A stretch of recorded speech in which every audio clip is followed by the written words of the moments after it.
जय Hind everyone. Shri Ram public school के online class में आपका स्वागत है। मैं साधना द्विवेदी। मैं आप लोगों की हिंदी की अध्यापिका हूँ।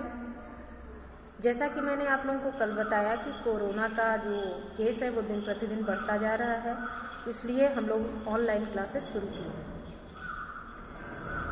तो आप लोगों का हिंदी साहित्य का आज का टर्न है, जिसमें मैंने आप लोगों को चैप्टर 10 तक पढ़ा दिया है। पाठ 10 जो है वो झांसी की रानी है, तो जो मैंने आप लोगों को पढ़ा दिया है क्लास जब चल रहा था तभी, और उसके कुछ क्वेश्चन आंसर आप लोगों को लिखा चुके हैं, कुछ बचे हैं जो आज मैं आप लोगों को भेज दूँ। तो इसके आगे का पाठ आज हम पढ़ते हैं, जिसका शीर्षक है जो देख कर भी नहीं देखते, यानी पाठ 11। पाठ 11 इसका शीर्षक है जो देख कर भी नहीं देखते। तो इसकी जो लेखिका है वो है हेलन केलर। तो सबसे पहले हम आप लोगों को हेलन केलर के बारे में बता रहे हैं, तो इसे ध्यानपूर्वक सुनिए। ये आप लोगों के पाठ के लास्ट में दिया हुआ है लेखिका के बारे में। यहीं से मैं आप लोगों को बता रही हूँ कि लेखिका के बारे में कैसे आप लोग जानें।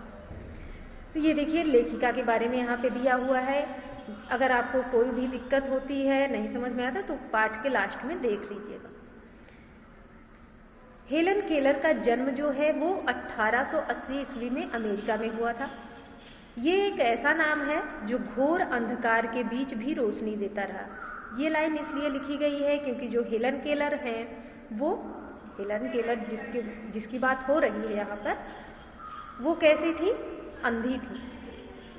ना तो उन्हें सुनाई पड़ता था, ना तो उन्हें दिखाई पड़ता था। इसलिए उन्हें कहा गया है कि वो अंधकार के बीच भी रोशनी देती रही। कल्पना करो कि जो ना सुन सकता हो और न देख सकता, फिर भी वह लिखना, पढ़ना और बोलना सीख ले, भरपूर आशा आकांक्षा के साथ जीवन जीने लगे और उसके योगदान दुनिया के लिए यादगार बन जाए।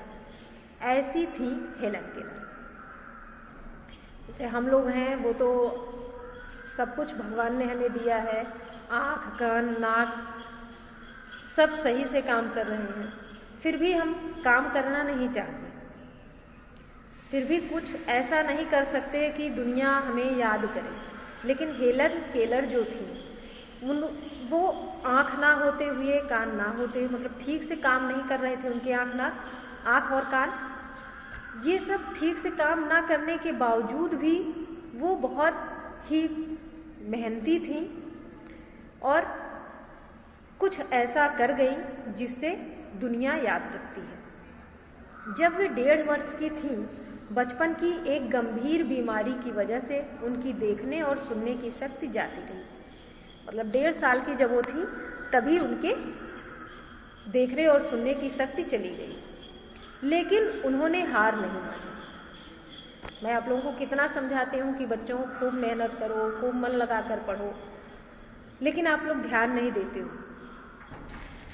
जबकि भगवान ने आपको सब कुछ दिया है, अच्छी आंख दी है, अच्छे कान दिए हैं, हाथ पैर सही सलामत दिए हैं, तो आपको खूब मेहनत करनी चाहिए। हेलन केलर से कुछ सीखना चाहिए, उनके जीवन से कुछ सीखना चाहिए कि कितनी परेशानी होने के बाद भी वो महिला एक ऐसी महिला थी जिन्होंने खूब मेहनत की और दुनिया को दिखा दिया कि कोई भी कमी हमें नहीं रोक सकती आगे बढ़ने से।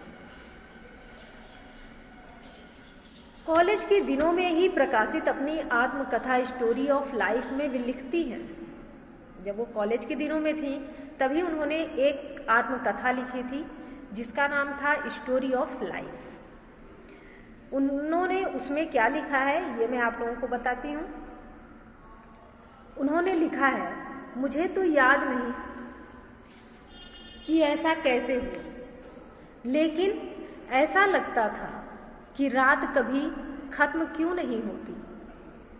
देखिए, जैसे अगर किसी को नहीं दिखता तो उसे हर समय अंधकार ही अंधकार दिखता है, तो इसी तरीके से हेलन केलर के बारे में भी है कि जैसे वो उन्हें दिखता तो था नहीं कि कब दिन हुआ, कब रात हुई, तो इसलिए वो ऐसा अपनी पुस्तक में लिखी कि मुझे ऐसा लगता था कि ये रात जो है वो क्यों खत्म नहीं होती और सुबह क्यों नहीं आती। दुनिया की सभी भाषाओं में इस किताब के अनुवाद हुए हैं। उन्होंने जो किताब लिखी आत्मकथा, अपनी स्टोरी ऑफ लाइफ, उसका जो अनुवाद है वो दुनिया की सभी भाषाओं में हुआ है।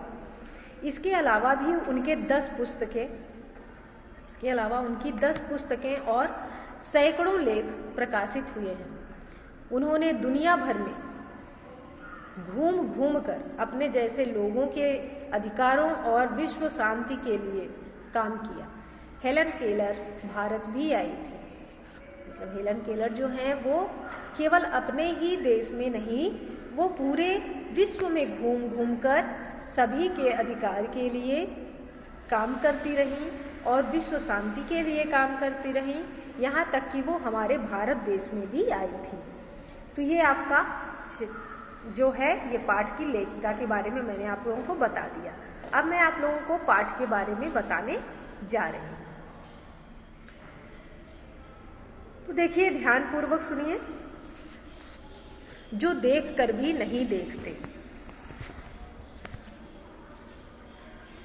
कभी कभी मैं अपने मित्रों की परीक्षा लेती हूँ। लेखिका कहती है कि कभी कभी मैं अपने मित्रों की परीक्षा लेती हूँ, उनका इम्तिहान लेती हूँ। किस तरीके से? यह परखने के लिए कि वह क्या देखते हैं। जिसके पास आंखें नहीं होती वो सोचते हैं कि लोग जिनके पास आंखें हैं वो क्या देखते हैं, कैसे देखते हैं, वो क्या महसूस करते हैं। तो ये चीजें जानने के लिए हेलन केलर अपने मित्र की परीक्षा लेती है। हाल ही में मेरी एक प्रिय मित्र जंगल की सैर करने के बाद वापस लौटी। हेलन केलर बताती हैं कि जल्द ही मेरी एक मित्र है जो जंगल की सैर करने गई थी और जंगल की सैर करके वापस लौटी। मैंने उनसे पूछा, आपने क्या क्या देखा? हेलन केलर अपने मित्र से पूछती हैं कि आपने क्या क्या देखा जंगल में? तो उनकी मित्र क्या कहती हैं? कुछ खास तो नहीं, उनका जवाब था। उनकी मित्र कहती है कुछ खास नहीं था जंगल में, बस ऐसे ही। मुझे बहुत अचरज नहीं हुआ क्योंकि मैं अब इस तरह के उत्तरों की आदी हो चुकी हूं। लेखिका कहती है कि मुझे कोई बहुत ज्यादा आश्चर्य नहीं हुआ उनके इस जवाब से, क्योंकि मैं जानती थी कि वो यही जवाब देंगे। इस तरीके के जवाब सुन सुनकर मैं उस तरीके के जवाब सुनने की अभ्यस्त हो चुकी हूं। मेरा विश्वास है कि जिन लोगों की आंखें होती हैं वे बहुत कम देखते हैं। हेलन केलर कहती हैं कि मुझे ये विश्वास है कि जिनके पास आंखें होती हैं उन्हें बहुत कम दिखाई देता है, वो बहुत कम देखते हैं। क्या यह संभव है कि भला कोई जंगल में घंटा भर घूमे और फिर भी कोई विशेष चीज ना दिखे?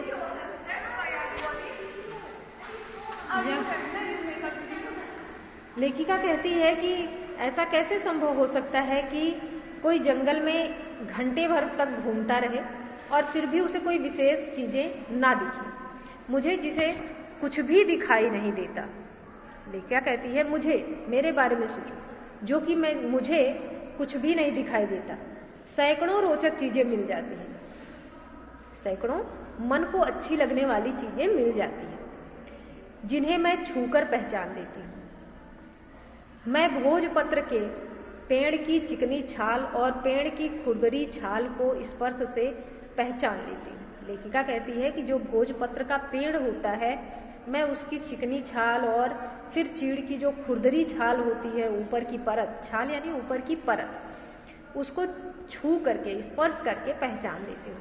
वसंत के दौरान मैं टहनियों में नई कलियां खोजती हूँ। जब वसंत का मौसम होता है तो लेखिका टहनियों में, जो पेड़ पौधों की टहनियां होती हैं, उसमें नई नई कलियां खोजती रहती है।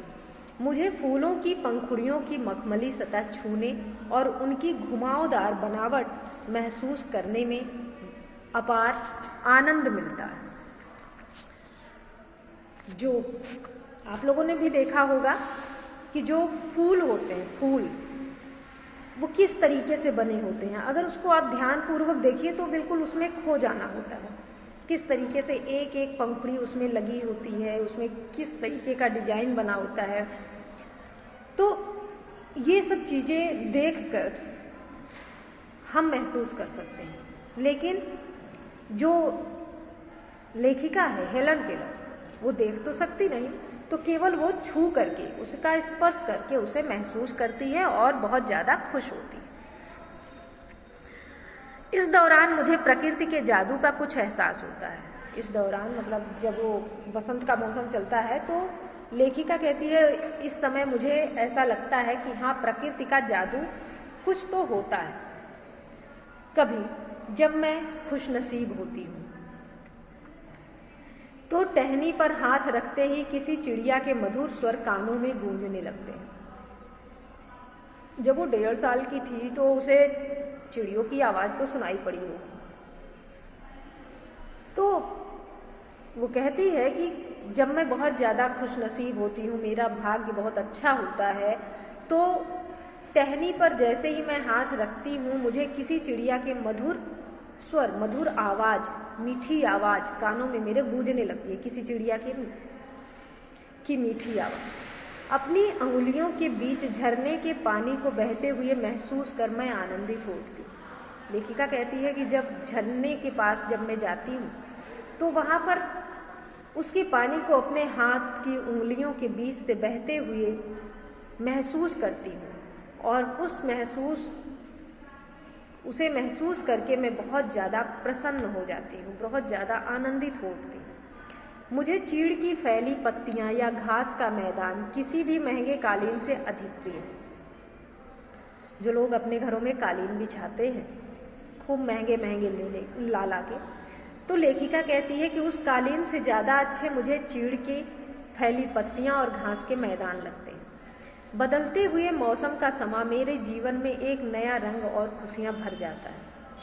फिर लेखिका बताती है कि जब मौसम बदलता है तो वो मेरे जीवन में एक नया रंग भरता है और मुझे खुशियों से भर देता है।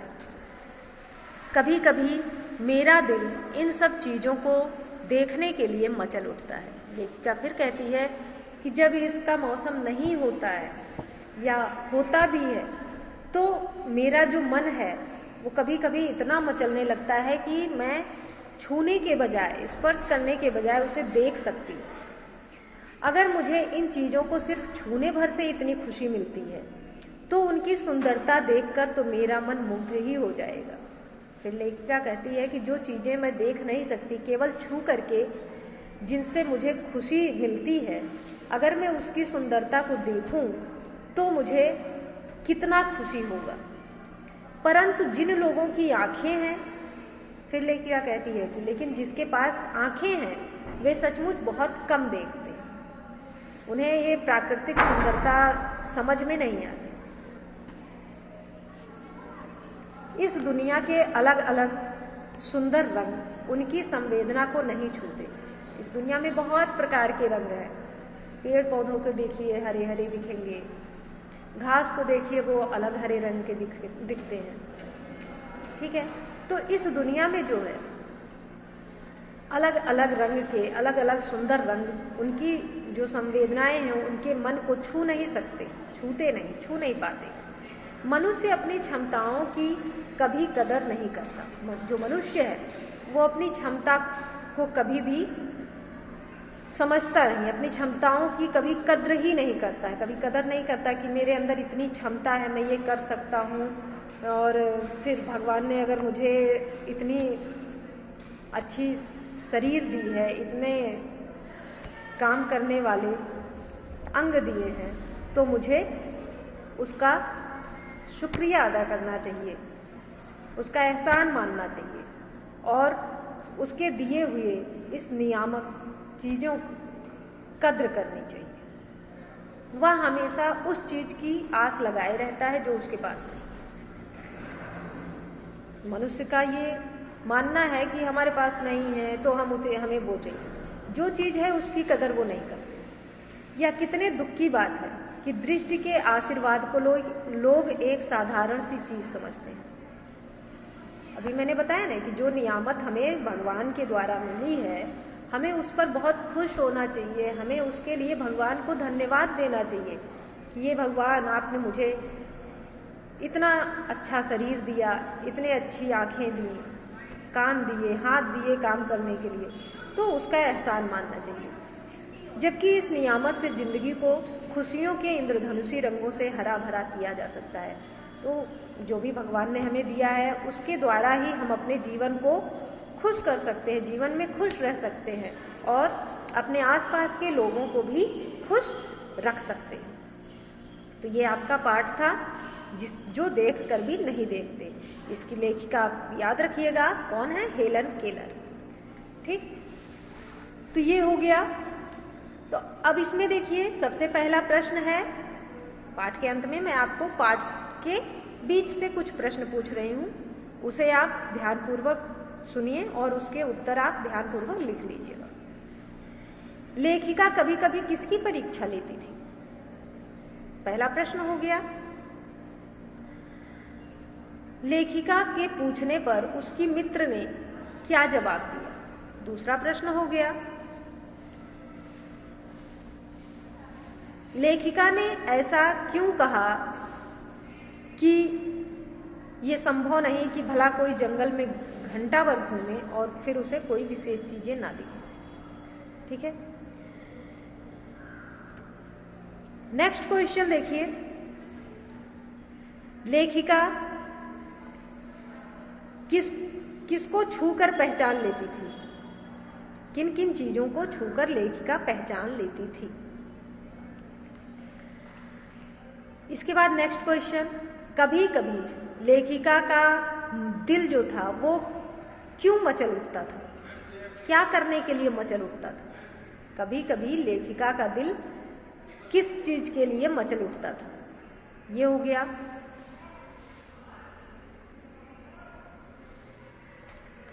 तो ये आपके पाठ से संबंधित कुछ प्रश्न थे। इनके उत्तर आप अपनी उत्तर पुस्तिका में लिख लीजिएगा और याद कर लीजिएगा।